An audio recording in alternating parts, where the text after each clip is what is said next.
Yo, what's up mga kaibigan? Nalina tayo magkwentuhan ng Houston Rockets ay nakuha ang panalo kahapon laban sa Minnesota Timberwolves sa score na 110-105. Muling binuhat nga ni Kevin Durant ang team na ito at nagtala siya ng 39 points, 4 rebounds and 7 assists on 6 of 8 shooting sa 3-point line.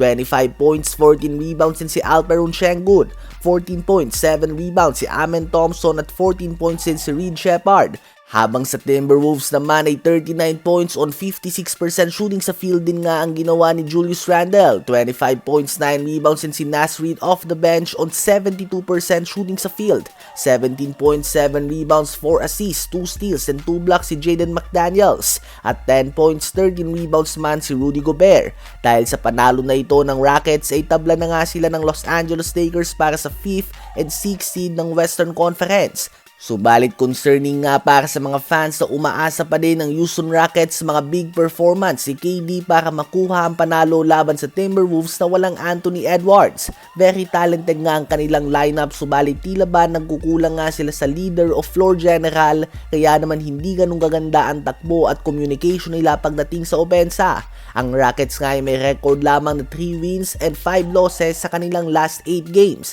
kahit na napakaganda ng nilalaro at pinapakitang stats si KD sa 8 games na yan.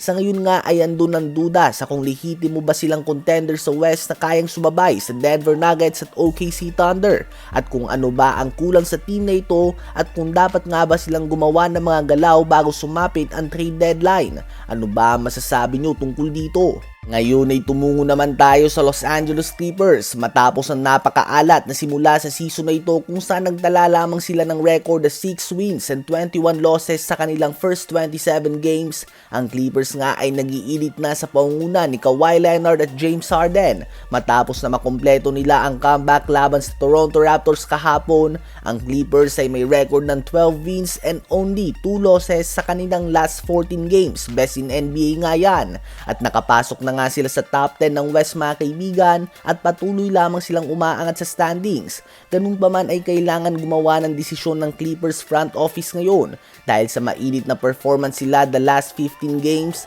Ang tanong ngayon ay kailangan pa nga ba nilang gumawa ng galaw bago sumapit ang February 5 trade deadline, dahil nung magkaroon nga sila ng record na 6 wins and 21 losses, mukhang obvious na nga na rebuild na ang gagawin nila at panahon na para magsimula ulit at i-trade ang kanilang mga veteran stars. Subalit inagahan nga ni Kawhi na mag-playoff mode at magkakasunod na kakaibang performance ng kanyang ginawa, at ngayon ang team na ito ay nasa top 10 na nga ulit.